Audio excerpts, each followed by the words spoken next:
Nós queremos convidar agora o candidato ao governo do Estado de Pernambuco, pelo PTB, o senhor Armando Monteiro Neto.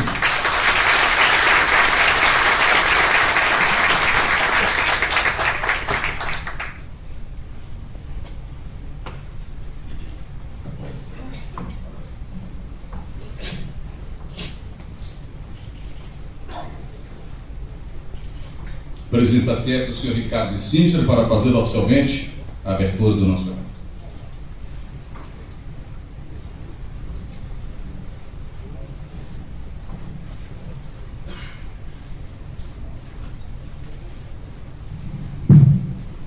Prezado senador Armando Monteiro, minhas senhoras, meus senhores, boa tarde.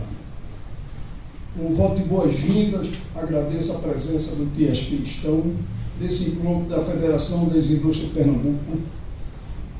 Trata-se de uma oportunidade significativa para que os senhores candidatos possam falar livremente de suas propostas e ouvir os anseios do setor industrial. Estejam certos que estamos contribuindo para a realização de ações que promovam efetivamente o desenvolvimento do nosso Estado em benefício do bem comum. Nosso reconhecimento aos senhores candidatos, que prontamente se colocaram à disposição para a realização deste evento, necessário e fundamental para a continuação do diálogo permanente da iniciativa privada com os poderes públicos. Ao recebê-lo na FIEP, ressalta que esse é um debate livre e democrático sobre o presente e o futuro da atividade industrial, independente de cores partidárias ou de preferências eleitorais. Aqui estamos buscando assentar a base de uma política industrial, de uma política de Estado. Nossa história de 75 anos dá legitimidade à instituição, não apenas como guardiã dos sindicatos associados, mas também como caixa de ressonância das preocupações do setor industrial, sempre disposto a evitar esforços para o melhor aproveitamento do potencial do Pernambuco. Essas preocupações estão contidas no documento Proposta de uma Política Industrial para o Estado de Pernambuco, já enviado ao governo estadual, que inclusive participou da elaboração desse estudo, e aos candidatos, através de seus representantes que participaram da fase preparatória deste evento. A proposta reflete as aspirações do pensamento dominante do setor industrial e é forte alerta antecipado às preocupações com o futuro próximo. Breve, a crise internacional já terá sido superada e o mundo globalizado buscará novos mercados, imperando e se impondo sobre economias frágeis. Por todo esse histórico e pela importância da participação da indústria na economia do nosso Estado, na geração de emprego, na sustentabilidade e no desenvolvimento, é que esperamos ouvir dos senhores as respectivas plataformas de governo e os compromissos que visam as soluções para questões elencadas na nossa proposta de política industrial para o Estado de Pernambuco. Algumas dessas questões são desafios conhecidos e que necessitam urgentes soluções. A qualidade da educação básica, voltada para a formação profissional, o revigoramento do sistema estadual de pesquisa, o incremento da inovação e sua integração com o setor industrial, o apoio à micro, pequena e média empresa e aos arranjos produtivos locais. Uma política de atração de novos investimentos que incluam a revisão do sistema de benefícios fiscais e estimule vocações locais, a expansão e melhoria da infraestrutura de transporte e de logística, dos sistemas de energia, abastecimento d'água, comunicação, especialmente no interior. A questão energética, preocupante fator de restrição à expansão das atividades produtivas. As questões ambientais, entre outras que serão detalhadas durante este evento. Apesar de não serem temas do projeto de política industrial, gostaríamos também de conhecer propostas para a área de saúde, segurança, transporte público, que afetam diretamente a qualidade de vida de toda a população e que, entre suas consequências imediatas, representando crescente perda de produtividade dos trabalhadores e das empresas.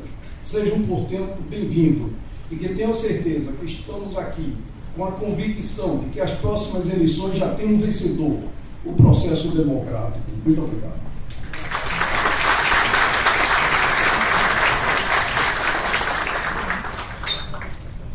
Neste instante, convidamos o coordenador operacional da Proposta de Política Industrial para o Estado de Pernambuco, Antônio Carlos Maranhão de Aguiar, para a apresentação da referida proposta.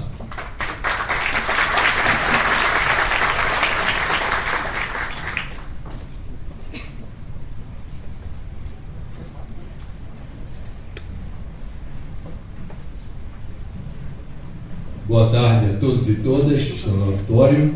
Boa tarde, candidato Armando. Boa tarde, presidente Ricardo Ercin e demais diretores do sistema FIEP. Meu papel aqui é quase um desafio impossível. Apresentar em 10 minutos um trabalho que levou um ano e que reflete o anseio do empresariado industrial do Estado a respeito de uma política que, gestada no seio da indústria, com participação de uma grande consultoria, no caso a CEPLAN, e de técnicos do governo, nós queremos ver transformada numa política de Estado. A apresentação vai ser intitulada A Indústria de Pernambuco e os seus desafios. Trago inicialmente 2 dados para mostrar a importância de uma política industrial no Estado.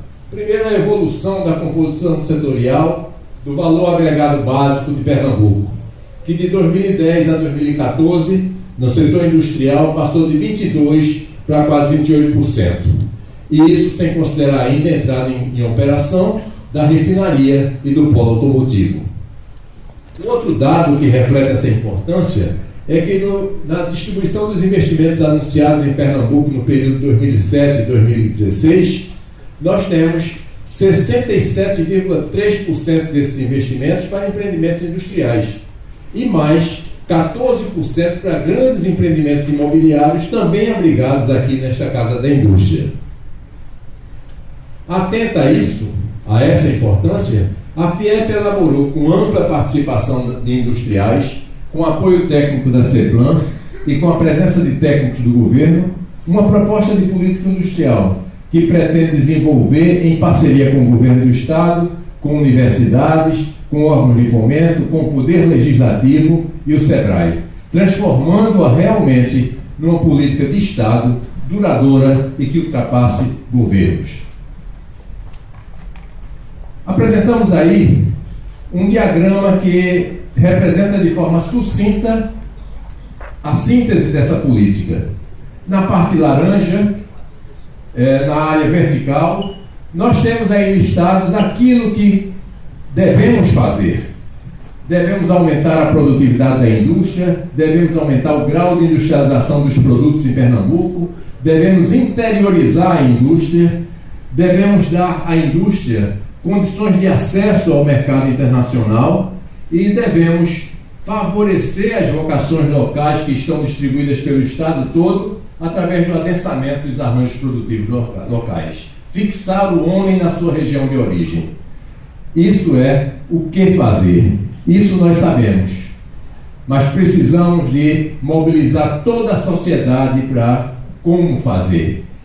Não há desenvolvimento industrial sustentável que não esteja baseado no desenvolvimento tecnológico e na inovação.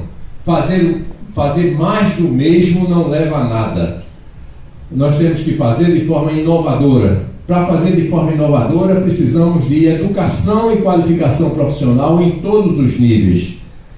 Precisamos de uma política de tributação adequada, uma política de financiamento adequado. Precisamos corrigir graves distorções que há em Pernambuco na questão da infraestrutura, seja ela de transporte, de comunicações, de energia, e, finalmente, dar sustentabilidade a esse desenvolvimento, né? Respeitando o meio ambiente e a sua sustentabilidade. Nessa dimensão sistêmica, que é o nosso grande foco dessa interlocução com os candidatos, candidato Armando, há evidências que apontam para a necessidade de ações transformadoras imediatas. Começamos, por exemplo, com a inovação e desenvolvimento tecnológico. Nós precisamos melhorar o padrão tecnológico e os níveis de produtividade e competitividade das nossas empresas para enfrentar a concorrência internacional e permitir uma maior inserção das nossas empresas nas modernas cadeias produtivas que estão no Estado.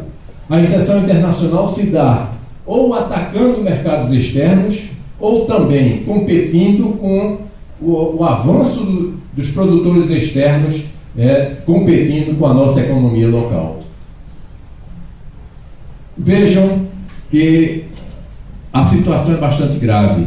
Nesse começo do século XXI, enquanto o Brasil evoluiu em termos de produtividade e competitividade em cerca de 6%, nós temos países como a Coreia que elevaram essa produtividade em 72%, numa base de 5,6% ao ano. E isso tem uma razão de ser.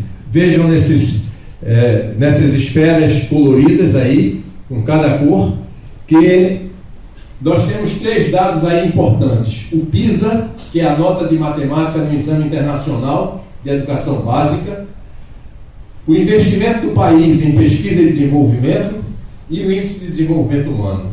E vejam que isso está numa correlação direta. A nota do PISA na Coreia é de 524.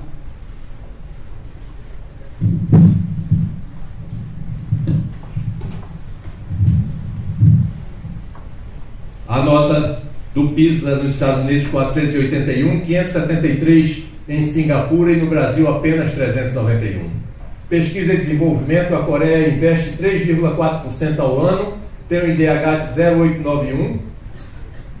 Os Estados Unidos investem 2,9% do seu PIB em pesquisa e desenvolvimento, o IDH é 0,914. A Singapura investe 2,7% e o IDH 0,901, e nós só investimos 1,2% e o nosso IDH é de 0,744. Então, não há milagre para isso, há trabalho por realizar.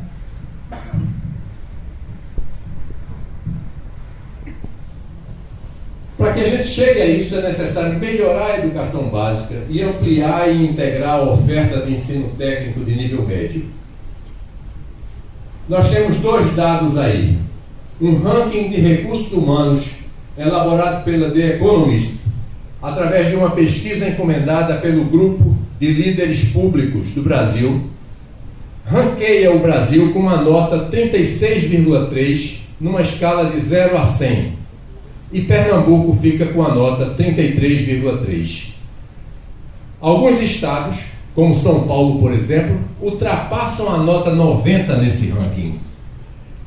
Acompanham São Paulo, o Rio Grande do Sul, Minas Gerais, Paraná, Santa Catarina e o Distrito Federal.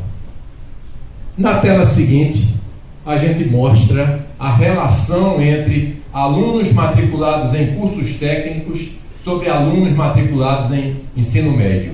A média do Brasil é 13,3%, ou seja, apenas 13,3% dos alunos matriculados no ensino médio fazem também um curso técnico. Pernambuco estava em 10,8% no levantamento de 2013.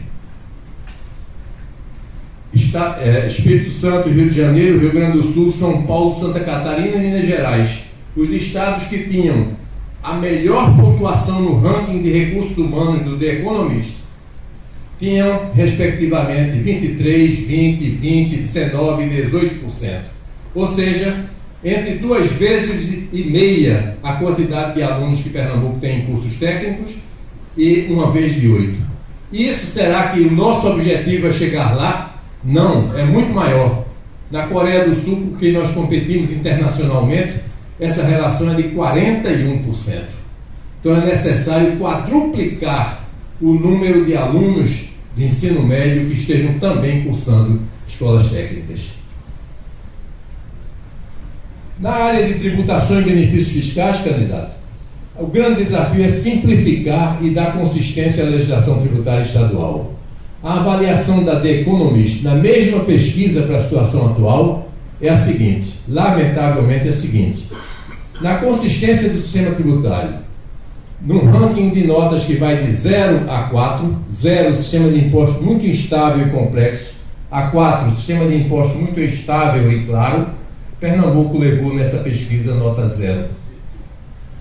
Nosso sistema tributário é instável e demasiadamente complexo. E no tempo médio para abertura de empresa, notas 0 a 4 também, 0 com mais de 30 dias para abrir uma empresa e 4 menos de 10 dias, a nossa nota foi 1. Aqui em Pernambuco, a média é de 20 a 29 dias para abrir uma empresa. Ainda nessa área, é uma reclamação antiga do setor produtivo do Estado, o aperfeiçoamento do PRODEP.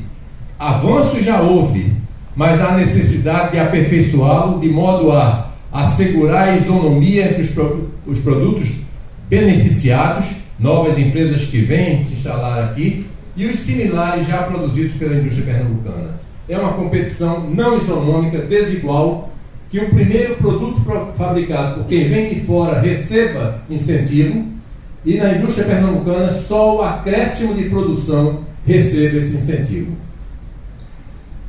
Aperfeiçoar a comprovação de não similaridade com participação da FIEP na certificação. Não é possível que a federação que representa os industriais de Pernambuco não participe de um certificado de não similaridade. E rigor na concessão de incentivos a centro de distribuição sob a presunção de futura instalação industrial. Muitas vezes, uma empresa chega aqui, instala um centro de distribuição, tem isenção sobre produtos fabricados em outros estados, na presunção de que vai se instalar aqui e não se instala. Nós queremos rigor nessa concessão. Na infraestrutura, também no ranking da The Economist, no ranking de 0 a 100, a média do Brasil foi 36,6, a média do Nordeste 27,7 e a média de Pernambuco 25. São Paulo tem uma média 87,5. Esse ranqueamento leva em consideração telecomunicações e estradas. Na questão da energia, o custo de energia para a indústria brasileira, no levantamento da CNI de julho, era de R$ 325 por megawatt-hora. Nós competimos com países como a China, que tem um custo de energia de R$ 201 por megawatt-hora, ou com os Estados Unidos, onde o custo é de 128. Pior do que isso, é que em Pernambuco ela custa R$ 381 por megawatt-hora. Nos estados vizinhos, na Paraíba, ela custa 282 e 257 em Alagoas. 40% a mais no custo de energia em Pernambuco em relação aos estados vizinhos. Por que isso? Nós não sabemos.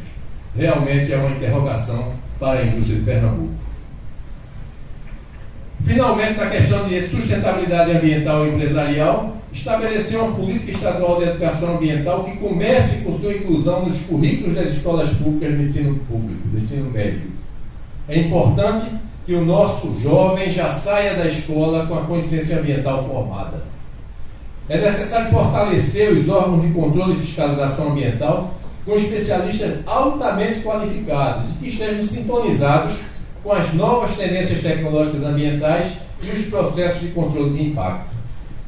E é necessário também dar agilidade e transparência aos processos de licenciamento, evitando a expedição de licenças precárias e ampliando o prazo de validade do licenciamento. Sobre isso, e essa é a última transparência, no Brasil, levantamento da CNI, a média de validade das licenças ambientais varia entre 5, 4,9, 6 e 4,2 anos. A média do Nordeste é 2,9. E os nossos empresários se queixam que em Pernambuco o prazo de validade é frequentemente igual a 1 ano. Ou seja, mal começa a se instalar, já perdeu o prazo de validade do licenciamento. Finalmente, prezado candidato, ao abrirmos espaço para a apresentação do seu programa de governo, apreciaríamos ouvir a sua posição a respeito dos desafios aqui apresentados e o seu compromisso, caso eleito, de transformar a proposta de política industrial, cujas bases aqui apresentamos, em uma política de Estado. A FIEP agradece a sua presença. Obrigado.